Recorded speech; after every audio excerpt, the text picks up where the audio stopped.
Assalamualaikum warahmatullahi wabarakatuh. Nama saya Rian Sagita Distira dari Prodi Manajemen.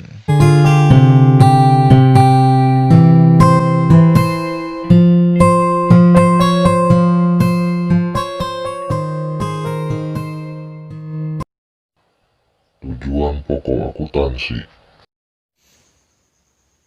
Tujuan pokok akuntansi adalah menyediakan informasi yang bermanfaat untuk pengambilan keputusan.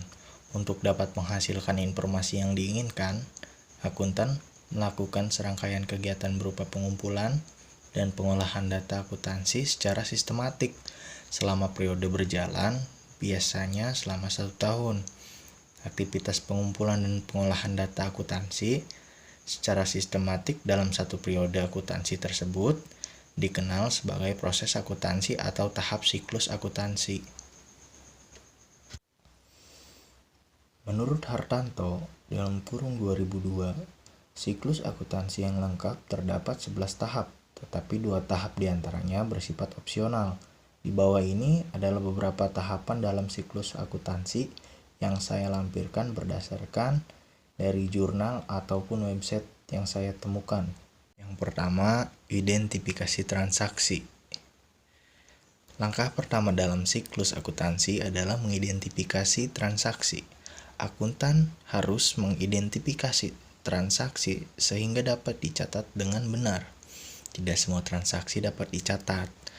Transaksi yang dapat dicatat adalah transaksi yang mengakibatkan perubahan posisi keuangan perusahaan dan dapat dinilai ke dalam unit moneter secara objektif.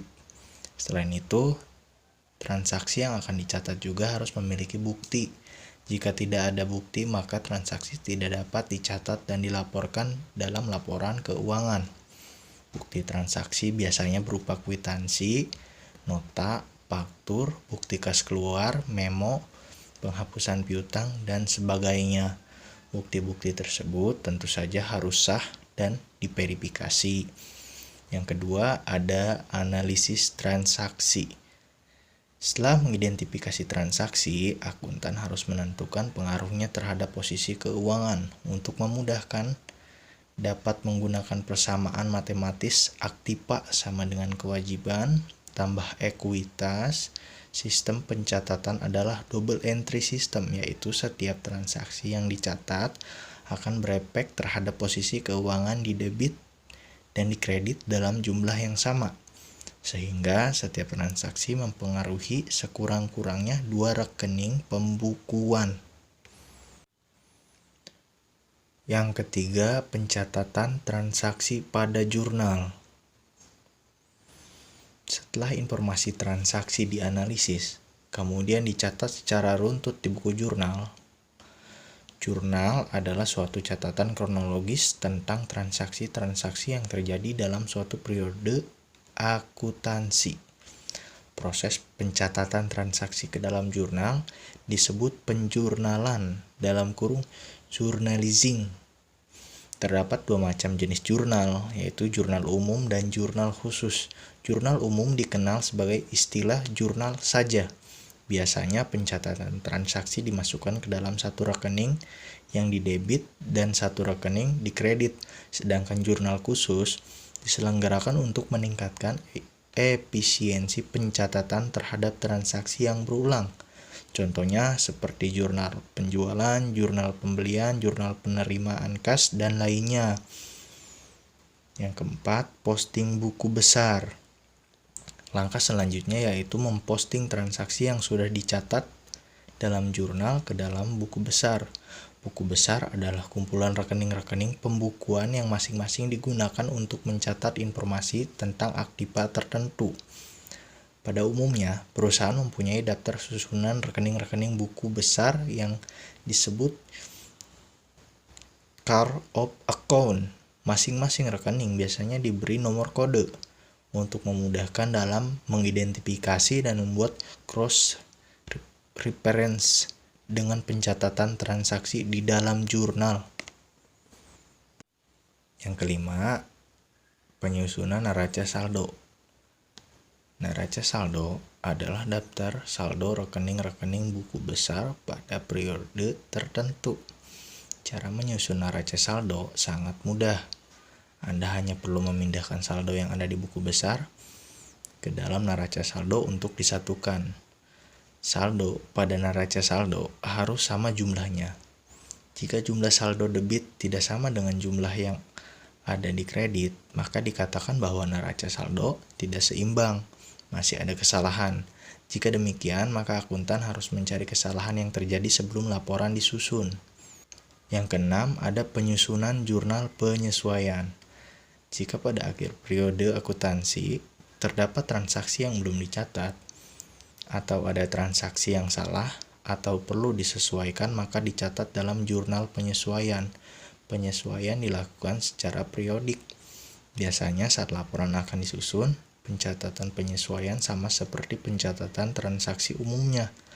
Transaksi penyesuaian dicatat pada jurnal penyesuaian dan kemudian dibukukan ke dalam buku besarnya. Setelah itu, saldo yang ada di buku besar siap disajikan dalam laporan keuangan. Dengan kata lain, hasil akhir proses akuntansi adalah laporan keuangan yang disusun secara akrual basis. Yang ketujuh, ada penyusunan neraca saldo setelah penyesuaian. Pada tahap ini, Anda hanya perlu menyusun neraca saldo kedua dengan cara memindahkan saldo yang telah disesuaikan pada buku besar ke dalam neraca saldo yang baru. Saldo dari akun-akun pada buku besar dikelompokkan ke dalam kelompok aktiva atau pasiva. Saldo antara kelompok aktiva dan pasiva pada neraca saldo ini juga harus seimbang. Namun ingat, saldo yang seimbang belum tentu benar, tetapi saldo yang benar pasti seimbang. Dan yang kedelapan, penyusunan laporan keuangan. Berdasarkan informasi pada neraca saldo setelah penyesuaian, tahap selanjutnya yaitu menyusun laporan keuangan. Laporan keuangan yang disusun seperti yang pertama, laporan laba rugi untuk menggambarkan kinerja perusahaan. Yang kedua, laporan perubahan modal untuk melihat perubahan modal yang telah terjadi. Yang ketiga, neraca dapat digunakan memprediksi likuiditas, solvensi, dan fleksibilitas. Yang keempat, laporan arus kas memberikan informasi yang relevan mengenai kas keluar dan kas masuk pada periode berjalan. Yang kesembilan, penyusunan jurnal penutup. Setelah membuat laporan keuangan, akuntan harus membuat jurnal penutup. Jurnal penutup hanya dibuat pada akhir periode akuntansi saja. Rekening yang ditutup hanya rekening nominal atau rekening laba rugi. Caranya adalah dengan menolkan atau membuat nihil rekening terkait. Rekening-rekening nominal harus ditutup karena rekening tersebut digunakan untuk mengukur aktivitas atau aliran sumber-sumber yang terjadi pada periode berjalan. Pada akhir periode akuntansi, rekening nominal sudah selesai menjalankan fungsinya, sehingga harus ditutup. Selanjutnya, pada periode berikutnya dapat digunakan kembali untuk mengukur aktivitas yang baru dan mulai terjadi. Yang ke-10, penyusunan neraca saldo setelah penutupan (opsional). Pada langkah ini, akuntan menyusun neraca saldo setelah penutupan. Neraca saldo ini adalah daftar saldo rekening-rekening buku besar setelah dibuatnya jurnal penutup. Oleh karena itu, neraca saldo ini hanya memuat saldo rekening-rekening permanen saja. Tujuan pembuatan neraca saldo setelah penutupan adalah untuk memperoleh keyakinan bahwa saldo yang seimbang sudah benar, sehingga penyusunan neraca saldo ini tidak wajib, hanya bersifat opsional. Yang terakhir, penyusunan jurnal pembalik (opsional). Tujuan jurnal pembalik adalah menyederhanakan prosedur pencatatan transaksi-transaksi tertentu yang terjadi secara repetitif pada periode berikutnya. Karena tujuannya untuk menyederhanakan, maka tahap terakhir ini juga bersifat opsional. Jurnal pembalik biasanya dibuat pada awal periode berikutnya. Caranya dengan membuat jurnal pembalik dari jurnal penyesuaian yang telah dibuat. Dengan kata lain, membalikan akun yang telah dibuat pada jurnal penyesuaian dari yang awalnya debit menjadi kredit dan dari yang awalnya kredit menjadi debit. Contoh jurnal yang saya ketahui.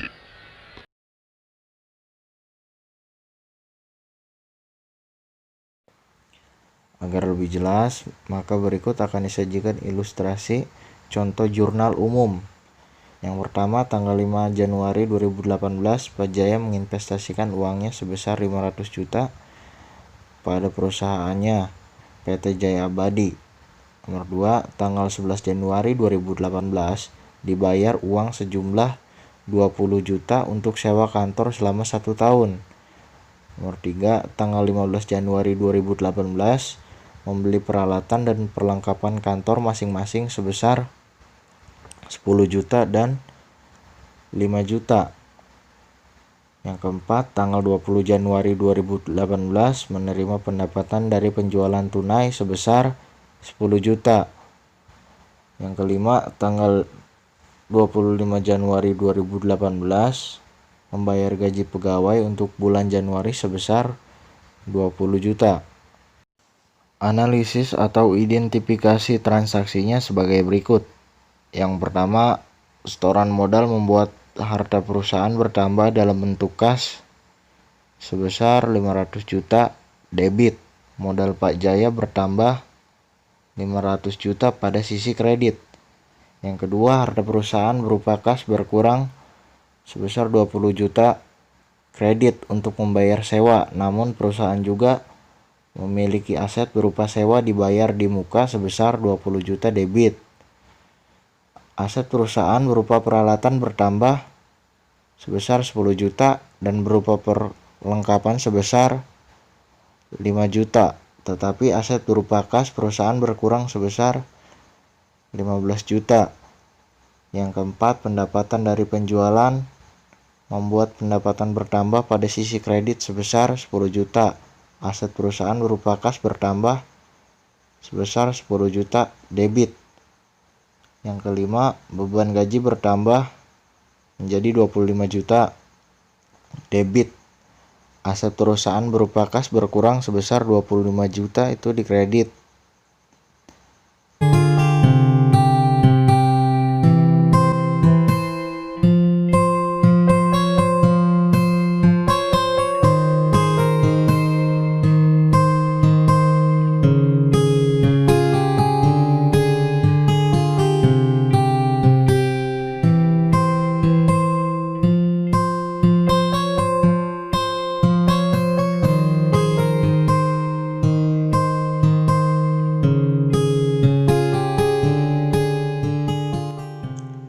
Cukup sekian dari saya, kurang lebihnya mohon maaf. Wabillahi taufiq wal hidayah. Wassalamualaikum warahmatullahi wabarakatuh.